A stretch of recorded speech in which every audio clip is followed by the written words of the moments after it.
Okay, so tonight we'll continue our series of studies on the book of James. Can you imagine po, pang-15 part na po ito natin. So we are trying our best to truly grasp yung pong mga katuruan sa book of James. And again, reminding you, the book of James is written to believers. The believers na tinuturuan ni James ng mga bagay pang kailangan nilang malaman at ma-adjust sa kanilang Kristiyano. So let's study tonight. So 2 verses from chapter 4 of the book of James. Tignan natin kung ma-share natin ang screen. Okay. Sa ating pong pag-aaral ngayong gabi ay malalaman natin ang koneksyon ng ating mga salita sa sinasabi o inuutos ng ating Panginoon. There's a connection between what we say, especially things that will hurt, things that will make our brothers and sisters be hurt or be offended or be stumbled. Pag-aralan natin, napakaganda ng tinuturo ni James ngayong gabi. So sabi doon, kung mababasa natin mamaya, ay chapter 4 verse 11 to 12, our duty or our job is to obey the law, not to judge our brothers and sisters, because if we judge our brothers and sisters, we are also judging the law. Tingnan natin ang connection niyan. So judging someone, slandering someone is also going against the law, and we are setting ourselves above the law. Okay, try natin 2 verses tonight. James 4, 11 to 12. Brothers and sisters, do not slander one another. If you criticize and judge each other, then you are criticizing and judging God's law. But your duty is to obey the law, not to judge whether it applies to you or not.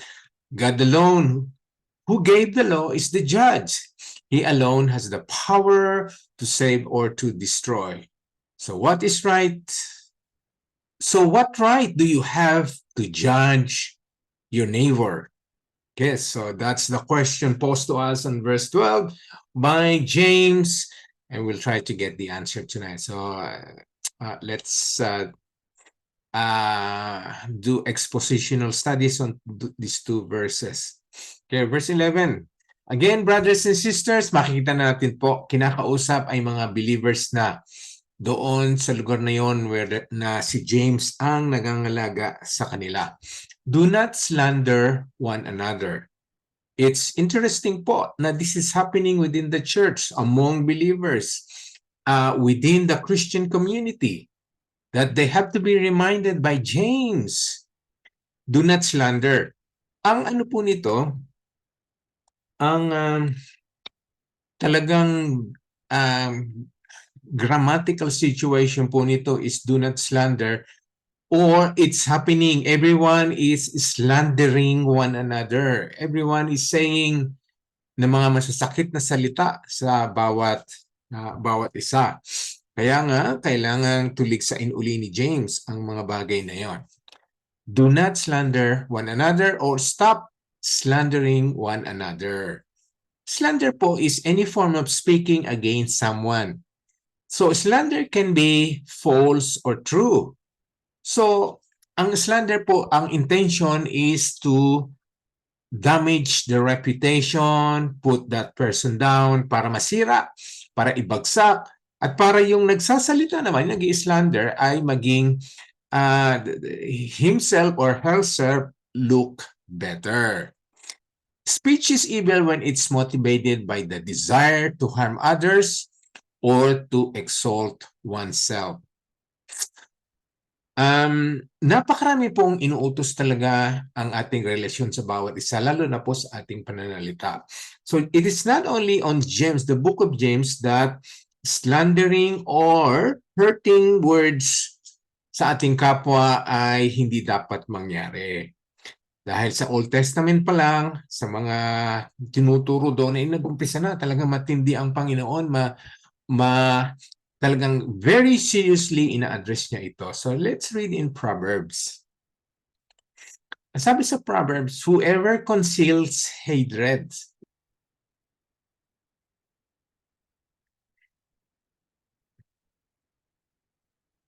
Okay? Conceals hatred. Ito ay itinatago mo ang iyong galit sa iyong kapwa. Sinasabi mo everything is okay with lying lips. Pero pagtalikod ng taong yon ay you spread slander.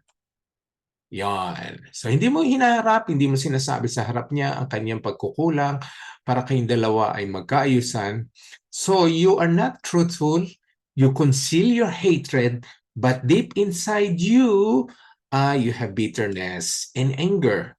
So what you do is to spread slander against that person. So again po, it can be true or it can be false. True facts po ay it can still be damaging kahit totoo kung hindi naman natin dapat sabihin, kung hindi natin dapat ibahagi, kung hindi natin dapat ikalat. Sabi sa Proverbs, ang taong iyon ay fool. Ang tingin sa kanya ay fool. Sa Bible po, ang fool po ay hindi, ang ibig sabihin ay hangal, walang alam. Ang fool po ay isang taong ayaw niya magpaturo, ayaw niya magpakorek, ayaw niya makinig sa katuruan ng Diyos sa kanyang salita. Ang fool po noon, ang kahihinatnan niya ay eternal damnation. So ang isang taong nagtatago ng galit at inilalabas yon sa pamagitan ng paghahasik o pag-spread ng slander ay fool, a sinner, something that God is so displeased and so against. Okay? So kung sinabing fool yun, mas patindi po ang sinabi ng susunod na scripture, ang Leviticus. Let's clear this. So a person is a fool. So Leviticus made a direct command. Sabi, do not go about spreading slander among your people. Do not go about spreading slander. So it's happening. Sabi, huwag mo na ituloy. Kung nagawa mo na, ginagawa mo, ihinto mo na agad yun. Among your people, among the community of believers. At ito ang matindi doon sa Revelation sa Leviticus 19. Spreading lies can endanger your neighbor's life. Kaya nga ang sunod na direction ay command is do not do anything that endangers your neighbor's life. Yan. Paano natin masabi yun? Akala natin direct physical assault, physical na pakikipagtunggali sa isang tao ay doon mabibigyan natin opportunity na mapahamak ang isang tao. Then Leviticus is saying, kahit ang iyong salita, ang masasamang salita, evil words, ay pwedeng magdulot ng kapahamakan sa isang tao. Kaya nga, do not do that. Kaya dalawa po ang sinasabi. Do not spread slander. Do not endanger your brother or your sister. Why? Because the Lord say so. Yan, I am the Lord. Dinagdag nga ng Panginoon yan doon sa Leviticus, He caused that to be written na siya ang nag-uutos, na siya ang nagtalaga, na siya ang nagbabawal, na siya ang nagpapahinto, na siya ang nagsasabi nito. Do not spread slander, do not endanger. So again, nakita po natin, spread slander can put someone in danger. Kasi nga, especially po, lies and untruthfulness. Kung gusto mong siraan ng isang tao, nung panahon na yon at maging sa panahon natin, magkalat ka lang ng masasamang bagay sa kanya. Ang relasyon, kanyang reputasyon, ang kanyang trabaho, kanyang pamilya ay masisira, maging ang kanyang buhay. Imagine mo, pagbintangan mo ang isang tao ng isang krimen na hindi naman niya ginawa at ikinalat mo ito, anong mangyayari? Pwede siyang makulong, pwede siyang malagay sa alanganin, even mabawian ng buhay. So God caused Leviticus to be written in the Old Testament, but is a teaching applicable to us these days. Kasi nga, para makita natin ang resulta or effect ng slander. It can endanger someone else's reputation, career, future, family, and relationship. Bigat po, no? Sana nakikita na natin ang tindi ng idinudulot ng mga masasamang salita, gossip, false reports, anumang bagay na sinasabi natin behind a person's back. Okay? Ang sabi ngayon, so sinabi, first, the slander is a fool. Ngayon, sabi dito, Leviticus, huwag niyong gawin yan. Dahil ako, ang Diyos na nagsasabi sa iyo, nagbabawal sa inyo na huwag niyong gawin. Ngayon, doon po sa Psalm ngayon, mas matindi ang sinabi. Sabi, whoever slanders their neighbor in secret, yan ay in secret, behind that person's back, I will put to silence. I will put to silence could mean so many things. That person can experience the harsh judgment or discipline from God that will cause that person to stop. Pero hindi na natin dapat hintayin ang matinding paggalaw, matinding disiplina na galing sa Panginoon. Huwag na natin gawin yon. Stop slander. Kasi God will stop us in this present life, or pagdating natin sa harapan niya ay we will experience the wrath of God, ang puot ng Panginoon. So whoever has haughty eyes and a proud heart, I will not tolerate. Ngayon makikita niyo po, it's interesting po, slanders, ang gumagawa nito ay sino? Yung may mga haughty eyes and proud heart. Sino sila? Yung pong mapagmataas, mga arugante, may mga kayabangan na para itaas nila ang kanilang sarili, ibabagsak ngayon nila ang kanilang kapwa so they would look better. And people they slander against ay mapahamak. Pero anong warning ng Panginoon? I will not tolerate. So he will put to silence the slanderers and he will not tolerate. Ibig sabihin po nito, matitikman ng isang taong naghahasik ng masasamang salita against someone. Either God's judgment can be applied sa ating buhay ngayon, or pagdating ng araw, pag tayo humarap sa ating Diyos. Ngayon po, sa tindi ng mga inuutos na ito, sa tindi ng mga sinasabi nito, marami pang napakaraming verses na nagsasabing wag gawin ito.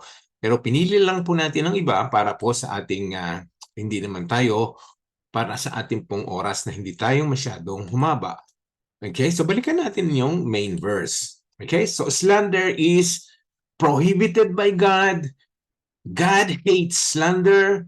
God will not tolerate slander.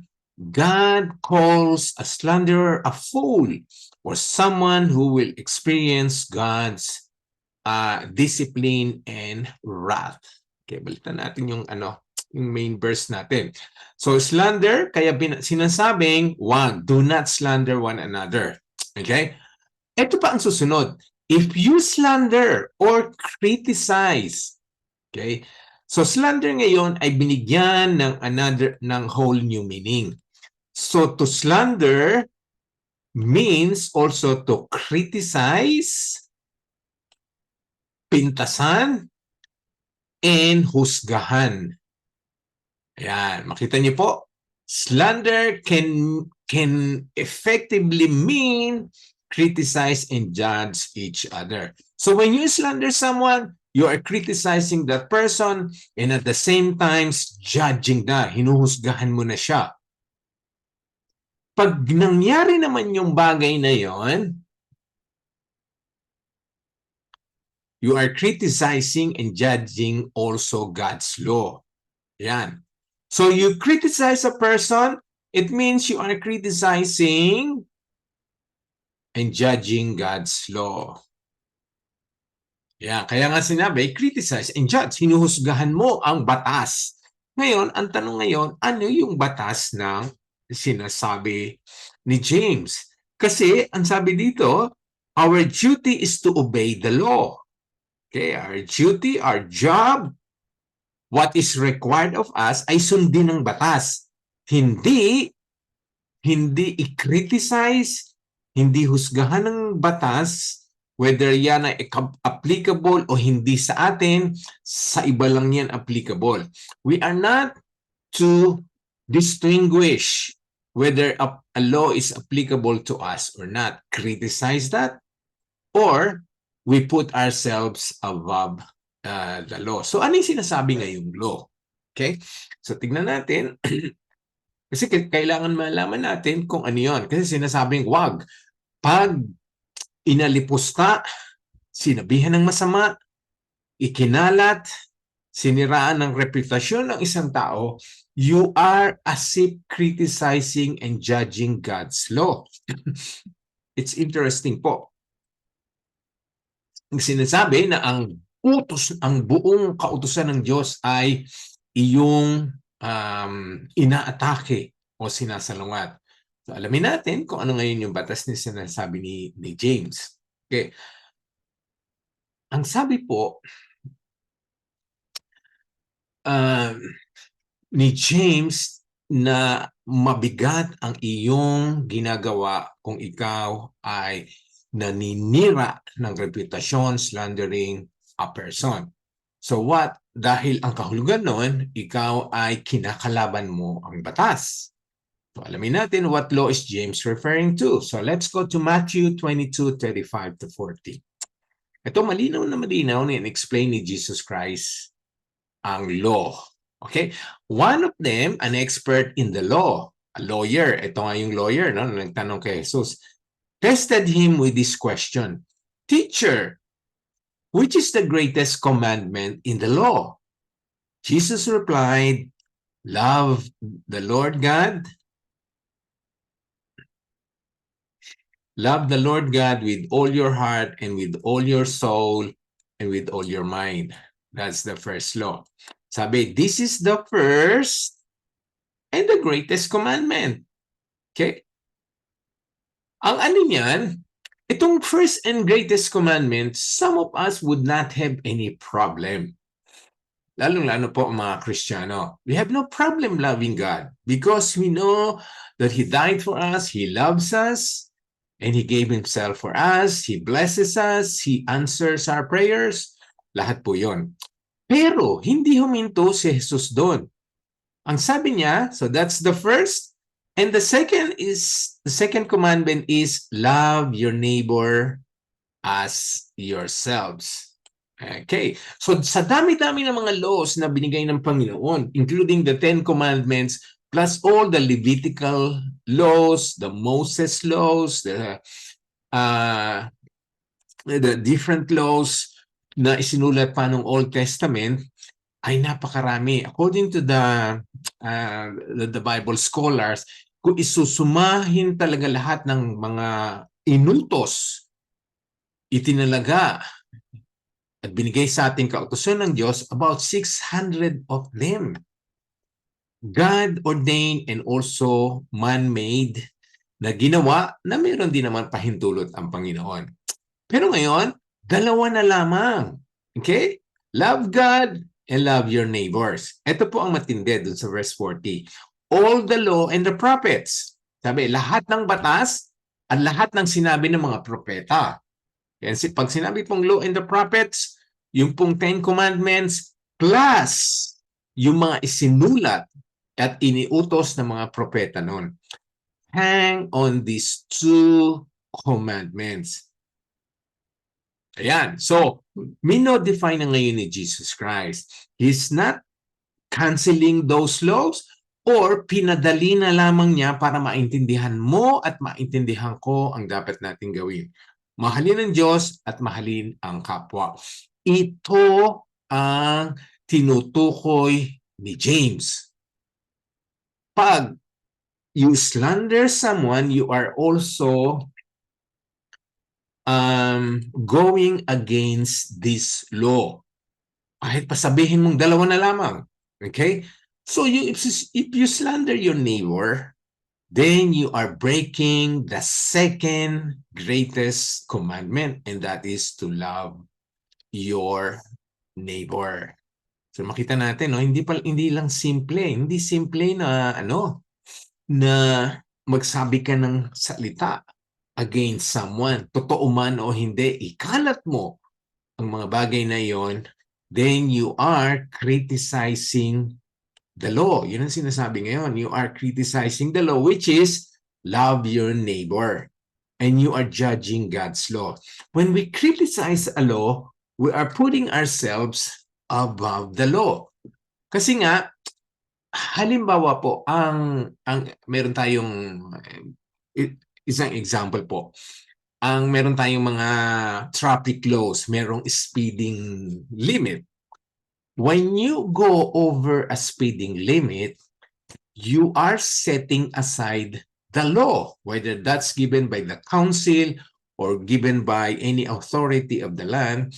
You are saying, you said I can only do 60, but I want to do 75. I want to do 80. I want to do 90. You are criticizing or judging God's law na hindi applicable sa iyo. Ganun po ang technicality, no? Ganun ang kahulugan.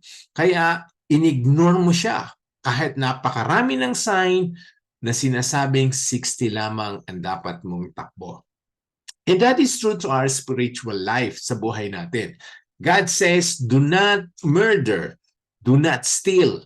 When we murder and when we steal, you are criticizing or judging God's law. You are saying, you said, God, that I should not steal. You said that I should not murder. But I have my reason to steal, and I have greater reason to murder.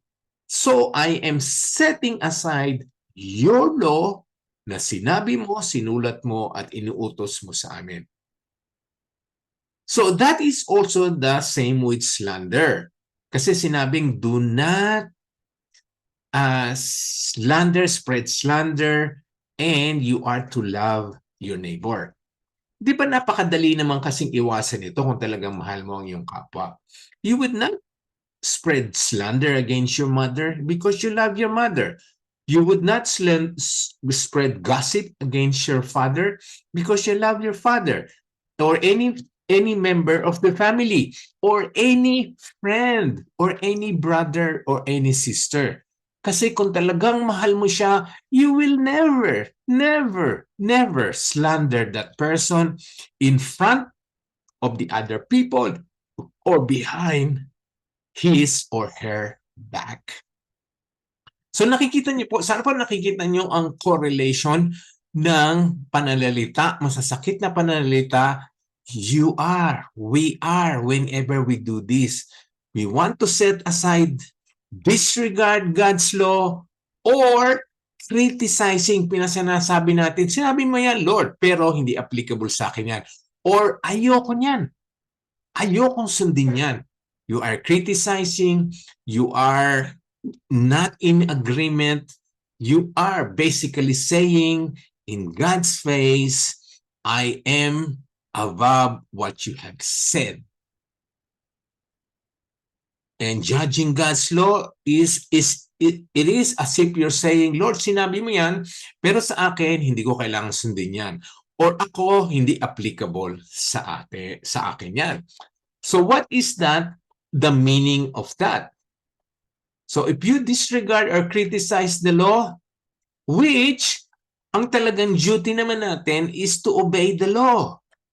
Being children of God, we are subject to God. We are subject to the all-powerful, omnipotent God.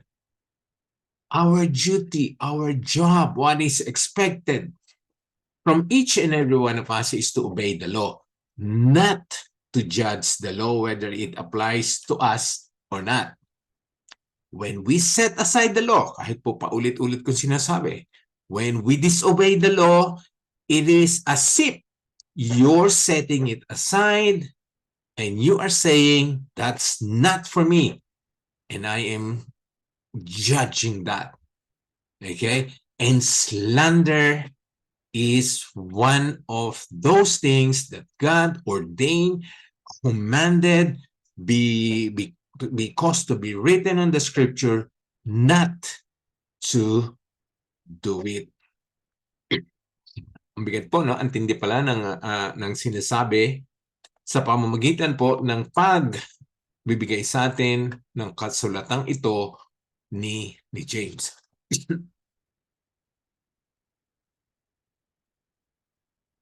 Okay, so verse 11. Now, let's go to verse 12 naman.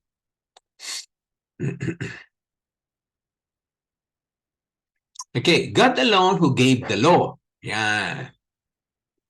Hindi po ba?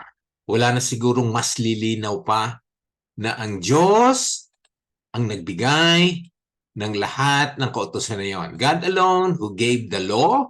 Ngayon, na-establish na natin ano yung law na sinasabi na napakarami, pero ginawa na lamang dalawa ng ating Panginoong Jesus. God alone is the giver of the law and is the judge. Okay. God is the giver and also the judge to those who would not obey the law. He alone has the power to save or to destroy. Isn't that true? Salvation is from God.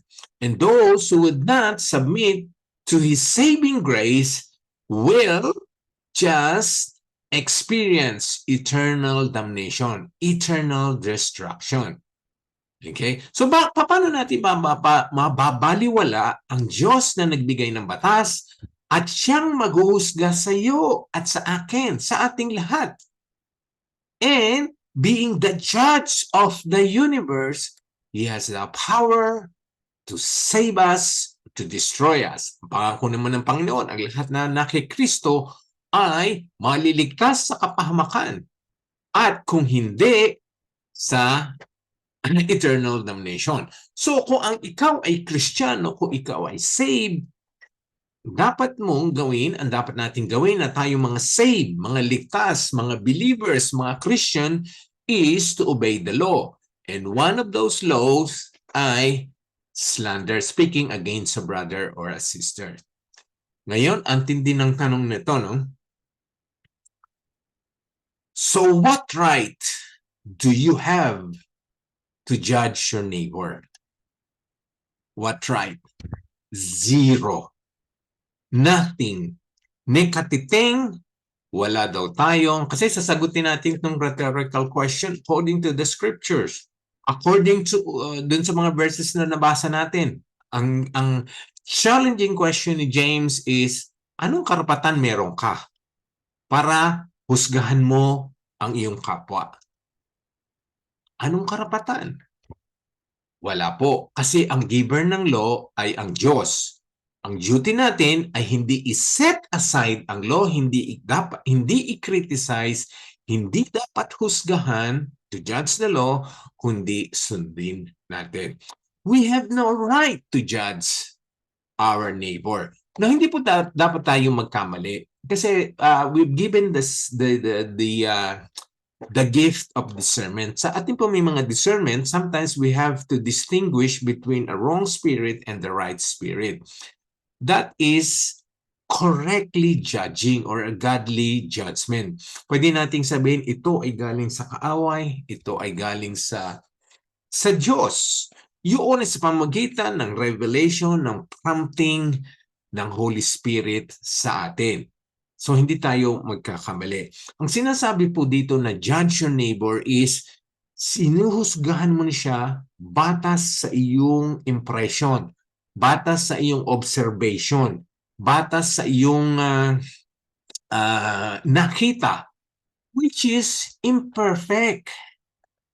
Imperfect ang ating observation, ang ating nakita, kahit tayo pa mismo, ang first witness, nakita na natin ng mata.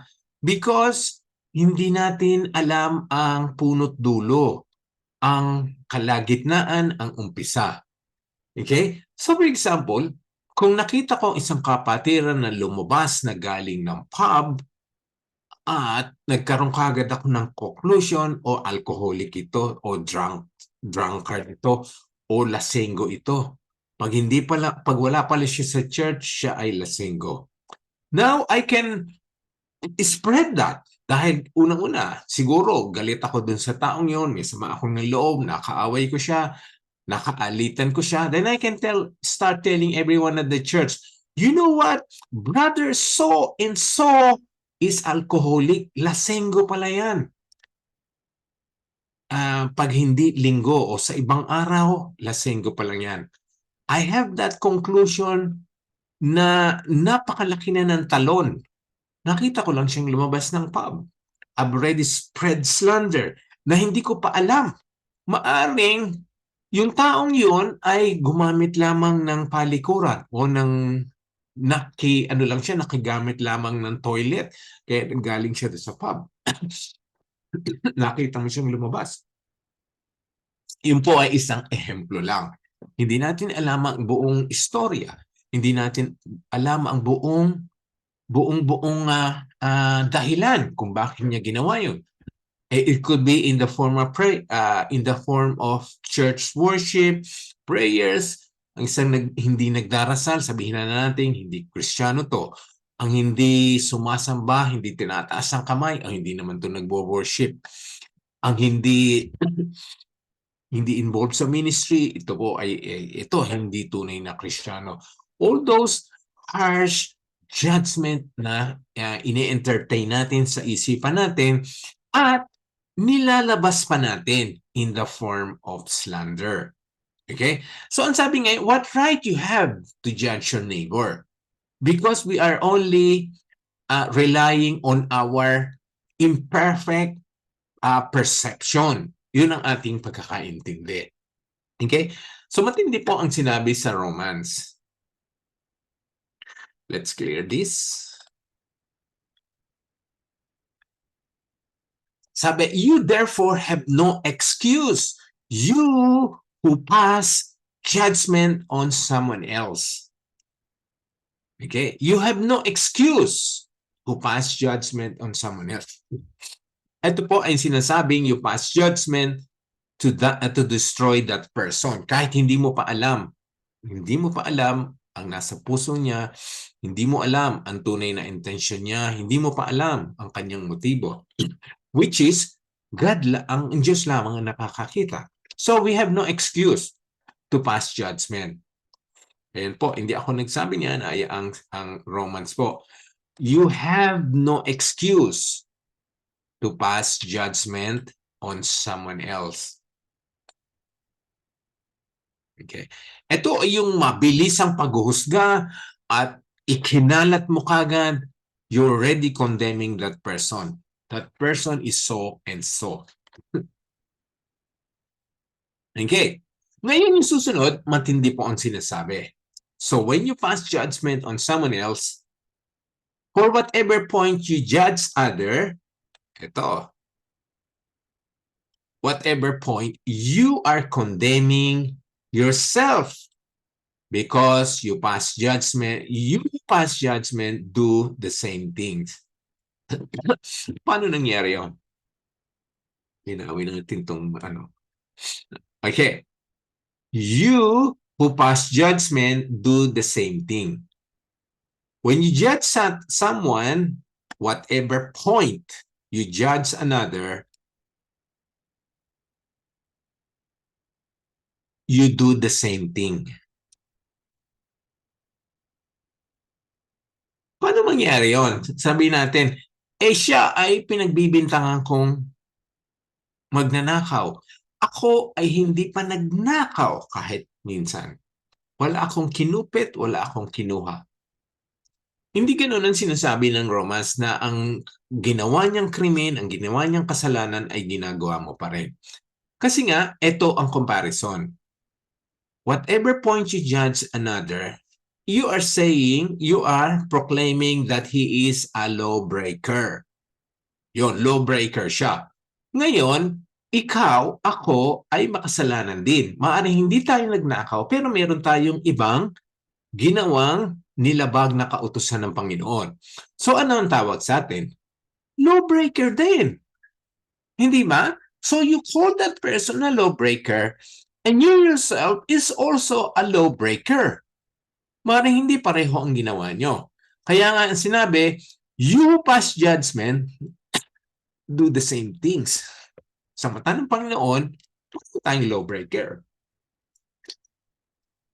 Whatever point you judge another. So again, wala tayong excuse. You have no excuse. I have no excuse. No one has any excuse to pass judgment on someone else. Ang ating pong duty ay ipagdasal ang taong yon, tulungan natin siyang makatayo, tulungan natin siyang maiwasto ang kanyang buhay. Kung ano man ang napansin nating mali, pangaralan natin ng merong pagmamahal. I-guide natin kaysa ikalat natin ang kanyang ginawa. Okay, Romans 2:21. Ngayon, mas matindi yung sinabi doon sa ano? Sa Romans 14. You then, why do you judge your brother or sister? Or why do you treat them with contempt? Two series of questions. Bakit mo nga naman husgahan siya ngayon pa lang? Ngayon pa lang ay hinusgahan mo na siya. At you treat them with contempt. Ibig sabihin, wala na siyang, ginawa mo na siyang, parang sinabi mong hopeless na to. Wala na tong kapatawaran. Impyerno na ang patutunguan nito. Hindi natin alam. Hindi natin alam ang buong pangyayari. Hindi natin alam ang intention ng puso ng taong yon.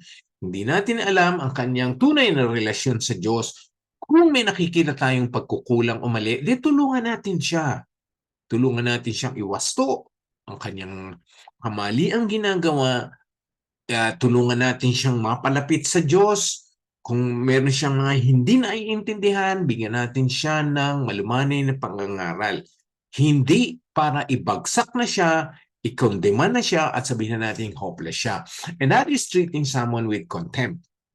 Bakit? Ang sabi, kung meron siyang ginagawa, siya ay haharap sa Diyos. Pero ang sabi, for we will all stand before God's judgment seat. Kung siya ay haharap sa Diyos, ikaw din at ako. So anong karapatan mo na husgahan na siya? Dahil ikaw at ako, lahat tayo ay haharap sa paghuhukom ng Diyos. It is written, as surely as I live, says the Lord, every knee will bow before me, and every tongue will acknowledge God. Okay? So if we are acknowledging God now, that's well and good. But, yung mga taong hindi ina-acknowledge ang Panginoon, ay haharap din sa Kanya. Kahit tayo ay Kristiyano na, sabi po ng Biblia, meron din tayong judgment time sa harap ng Panginoon. There is accounting time na gagawin natin sa harap ng Diyos. Okay? So then, each of us will give an account ourselves to God. Hindi sinabi dyan na yung mga sinners lamang, yung mga slanderer lamang, yung mga magnanakaw lamang, yung mga lawbreaker lamang. Tayo, lahat naman tayo, lawbreaker. Kaya ang sinabi, all of us will give an account of ourselves to God. So, lahat tayo ay sinner. Although, hindi pare-pareho ang ginawa nating kasalanan. So, ano excuse pa natin? Nothing. Kaya ang sabi sa Romans, therefore let us stop passing judgment on one another. Stop! Ihinto! Huwag mo nang gawin. Huwag mo nang ituloy. Kung balak mo na ikaw ay maghusga, huwag na. Stop passing judgment on one another. Instead, make up our mind not to put any stumbling block or obstacle in the way of a brother or sister. Dapat nating unawain ang slander, ang pagsasabi, pagkakalat ng mga bagay against a person ay maaari niyang ikahina, ikastumble. It will cause that person to be affected, yung faith niya, yung kanyang pagtingin sa Panginoon, yung kanyang relationship sa Panginoon. Because siniraan natin siya sa iba. Siniraan natin siya, we slander that person against behind his back. So we cause that person to be stumbled, manghina, tumalikod sa Diyos. And that is because we are judging incorrectly. So let's stop. Stop. Simply stop. Ang passing po, ang judgment po ngayon ay napakarami ng uri at napakarami ng channels na pwede natin gawin. You can do that on Facebook.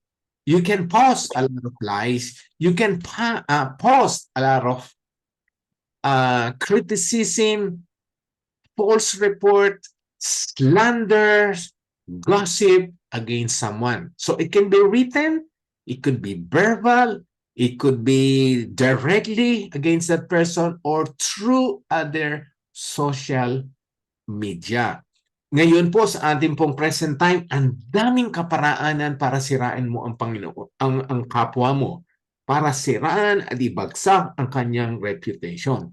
Again, Romans is applicable whether you're doing Facebook, Instagram, YouTube, written, email, text. Ang sabi, stop passing judgment.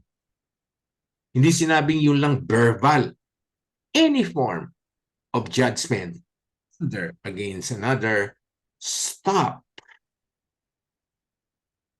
Dahil harap tayo lahat sa Panginoon. Sino ang maghuhusga sa atin?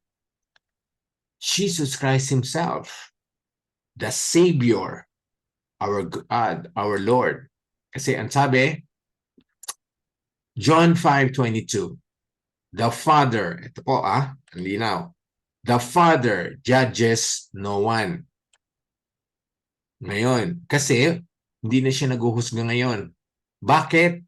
He has given the Son absolute authority to judge.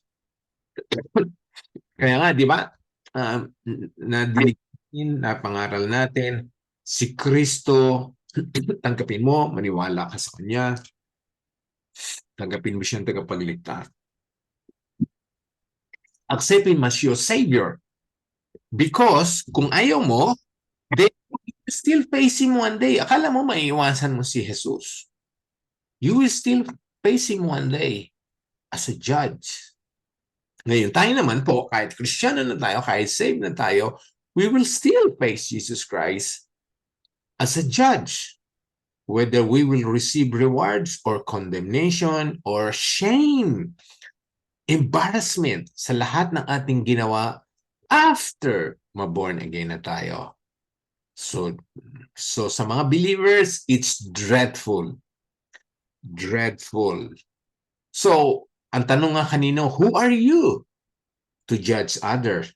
Because all judgment po ay binigay kay Jesus Christ. He alone has the authority, the capacity to judge. Wala po tayong kapasidad. Dito po sa ating bansa, ang Meron po tayong tinatawag na krimen, yung pong usurpation of authority. Yung bang nagpapanggap ka ng may authority ka na wala naman. Yun po ay pwede kang kasuhan, usurpation of authority. Halimbawa, nagpanggap kang pulis na ikaw ay may kapangyarihan, may authority na manghuli ng tao, mag-issue ng ticket, ng traffic violation.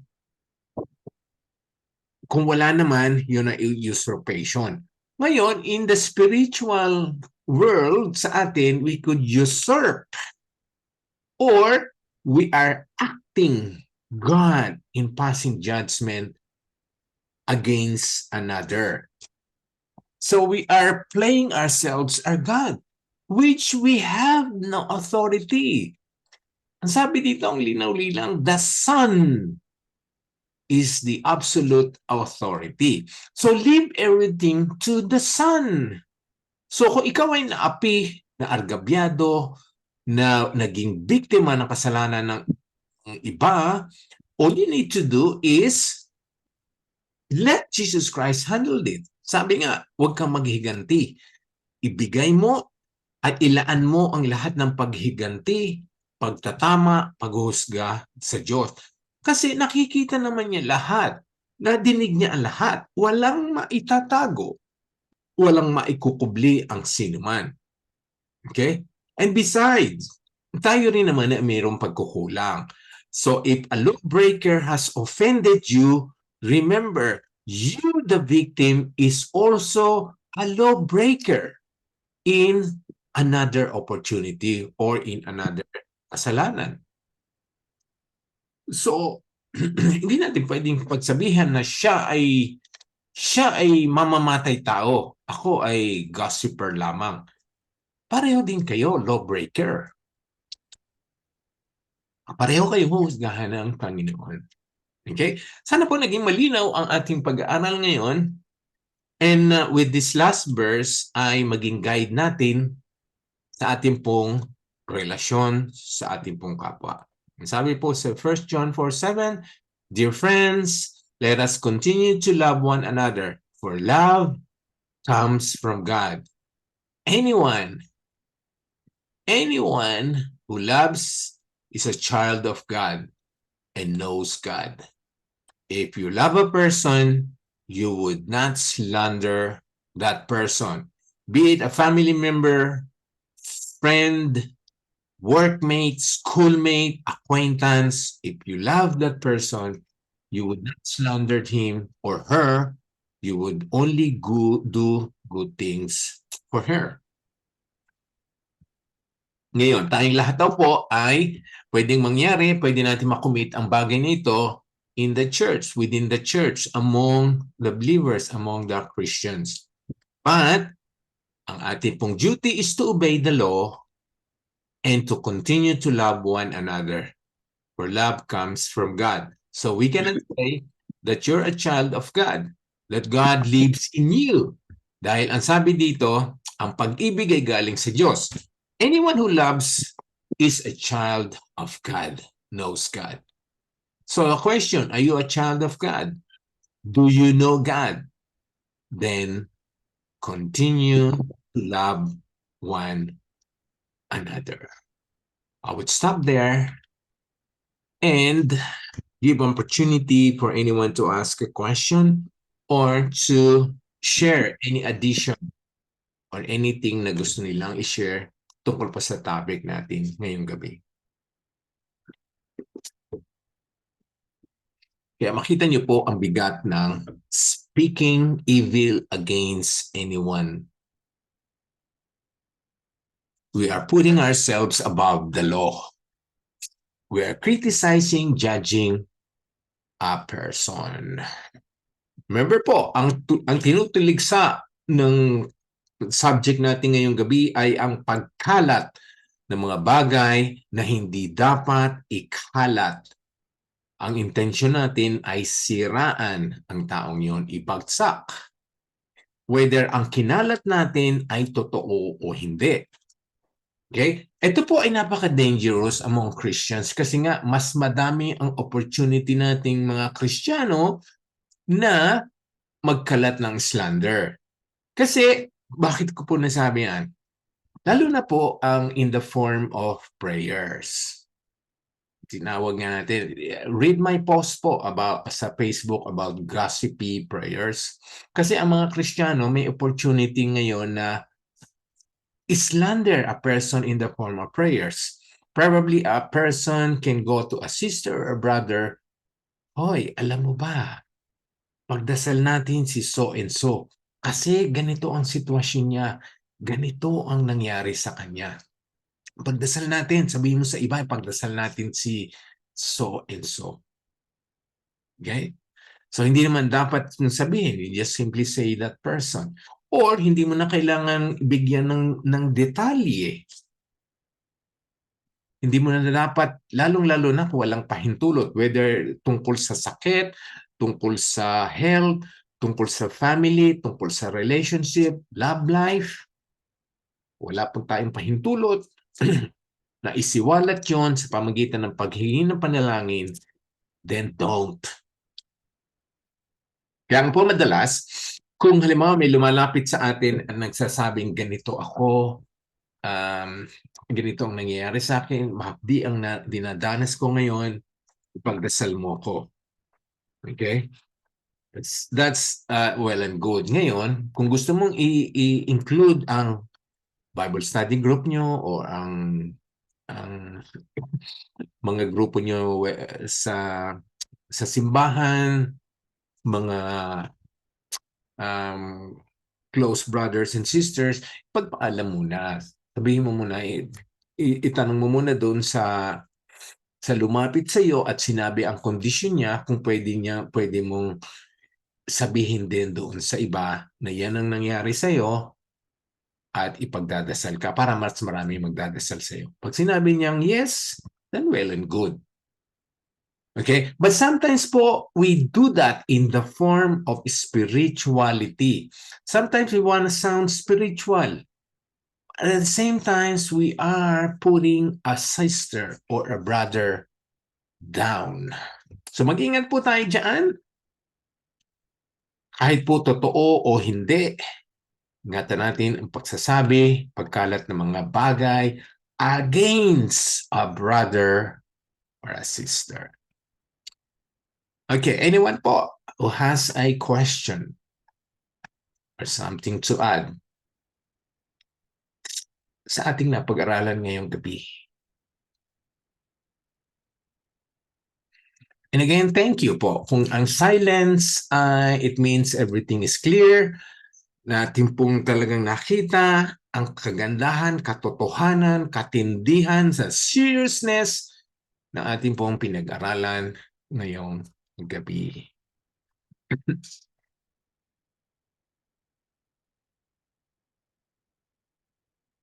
Thank you.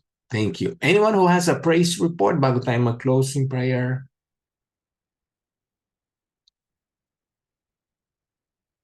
Wala po.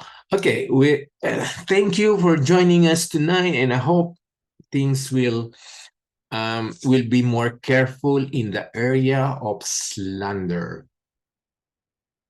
Slander, paninira, pagsasabi, gossip, tale-bearing, false report against anyone, lalong-lalo na po sa ating mga kapwa-kapatiran. Let's ask Cha to close us in prayer. Brothers and sisters, let's bow our head and feel the presence of the Lord. Abba Father, O Lord, marami pong salamat sa oportunidad na inyong binigay sa amin sa araw na ito. Na kami po ginather nyo, O Lord, sa lahat ng kabisihan or anuman pong schedule namin. Lord, you allowed us to be with each and every one to hear your message, O Lord. Lord, marami pong salamat sa blessing na inyong pinagkakaloob sa bawat isa sa amin. Lord, we ask for forgiveness for all of our sins, for what we have done, we thought, we said, O Lord. Intentionally or unintentionally, we ask for forgiveness. And Lord, with the subjects that we tackled today, O Lord, you enlightened us, O Lord, what to act as a brother and sister, O Lord, what to think, O Lord, towards our brothers and sisters, O Lord. And thank you, O Lord, for clarifying this, O Lord. And may this be engraved to our hearts, O Lord, that we won't commit this, O Lord, even though we're not perfect, O Lord. We might be stumble, O Lord, but you are there alone, O Lord, with your words, O Lord, who is engraved in our heart, that will allow and guide us, O Lord, to avoid these sins, O Lord. Lord, we do not want to be above you, above your law, O Lord. Help us to be humbled, O Lord. Help us, O Lord, to show and be your ambassadors, O Lord. May they see you through us, O Lord. And Lord, whatever we do, O Lord, whatever we say, O Lord, keep reminding us, O Lord, that we need to be sensitive, O Lord, in the things that we have to say, O Lord. Silence us, O Lord, whenever that we are nearly to commit sins, O Lord. Allow us to think twice, O Lord. Touch us, O Lord. Give us a heavenly wisdom and discernment, O Lord, to act as Christ-like, O Lord. Lord, we ask, O Lord, that you bring a good health for everyone, O Lord, especially our pastor, O Lord, our pastor Noel, our Lord. Thank you for giving him a second life, O Lord, or many lives already, O Lord. We thank you, O Lord, for blessing him, O Lord, for giving him a good health, O Lord, and also, O Lord, for helping his family, O Lord, through these trial times, O Lord. But Lord, we're very glad, O Lord, and happy, O Lord, with the good news, O Lord, that he is now well, O Lord, and keep on getting healthy, O Lord. Lord, we ask, O Lord, that you guide and protect our brothers and sisters, O Lord, whatever we're dealing right now, O Lord, we surrender this to you, O Lord. Lord, as we end this Bible study, O Lord, every one of us, O Lord, give us a good rest, O Lord, and allow us to refresh, and have a good morning, O Lord, with the new mind, new set of minds, new beliefs, O Lord, according to what we have tackled today, O Lord. Lord, thank you for everything. This is our prayer in Jesus' almighty name, our Lord and Savior. We pray, amen and amen. For prayer. Thank you. So before we say good night, let's together, let's recite our benediction. Okay, together. The Lord bless you and keep you. The Lord make his face to shine upon you and be gracious to you. The Lord lift up his countenance upon you and give you peace. The Lord will keep you from all evil. He will keep your life. The Lord will keep your going out and your coming in from this time forth and forevermore. And lastly, may the God of endurance and encouragement grant you to live in such harmony with one another, in accord with Christ Jesus, that together you may with one voice glorify the God and Father of our Lord Jesus Christ. Thank you, everyone.